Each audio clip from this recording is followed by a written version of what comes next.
The big question for me in discernment was always this, if our fundamental vocation as a Christian is to love, ultimately for me the question I had to answer was, how did I believe God was calling me to be the most loving, generous person I could be? When I discovered that was my vocation, that was my call.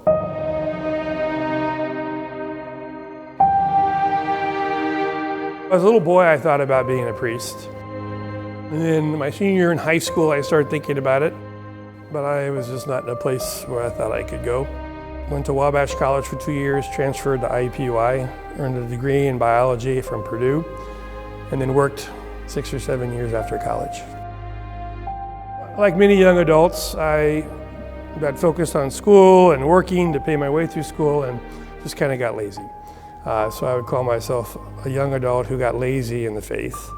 Never rejected or anything like that, just got lazy, so how young adults can kind of get absorbed in that time of their life. But even in that time, I had thoughts of priesthood. The thoughts came back pretty hard and pretty strong, and I kept pushing them away and pushing them away. And I remember going to confession to a priest who I said, "Father, I don't know what to do. These thoughts keep coming back to me."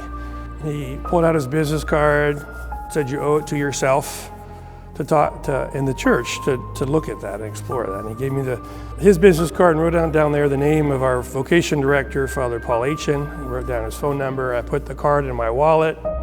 This is the card that Father Noah Casey gave me in that confession in 1995. And went on with my life, but they just kept coming back and coming back, and I had to explore the question.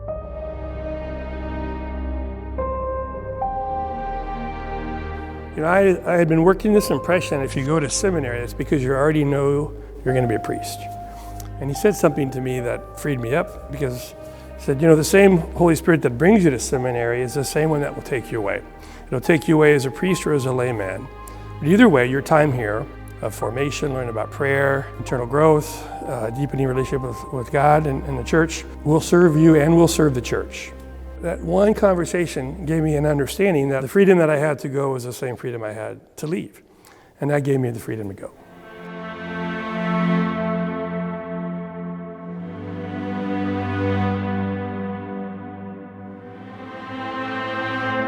The Archdiocese paid for my 5 years in the seminary. If they said, "Now you have to pay for this yourself," I never would have gone. I guarantee you I would not have gone.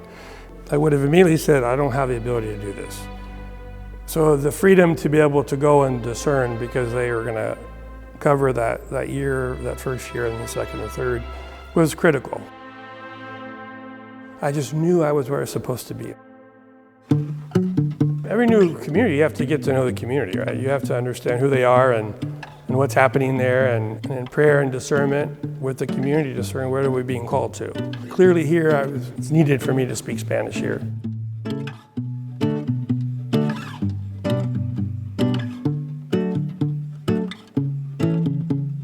My first pastorate was with a bilingual parish. My first substantial immersion was in Antigua, Guatemala in 2001 for 4 months. And then I was sent to do another immersion experience by the Archdiocese in 2007. So I served and studied and lived in Guadalajara, Mexico for 5 months in 2007. I was assigned to St. Anthony and Holy Trinity, and so I was there in the near west side for 11 and a half years. Then I went to a parish that was monolingual once again, but I was only there 2 years before becoming the pastor of St. Monica. And so I'm just finishing up my first 6-year term and have been renewed for another term. We had over 4,700 people at our Easter Masses this past Easter. It's just a great reminder to all of us. Life in the church is precious and joy-filled.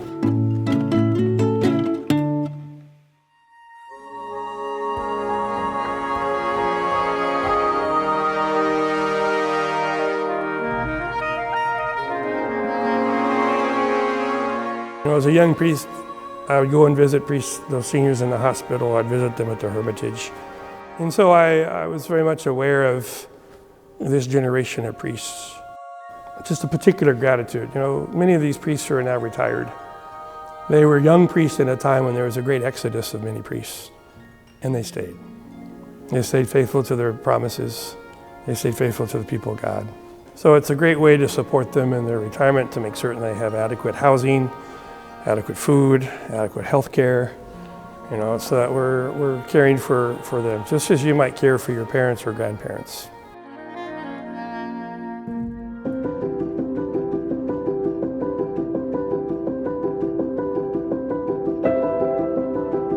We can be tempted to kind of circle our wagons in our own silos, and think the church is just my parish, but we're not. We're part of something bigger.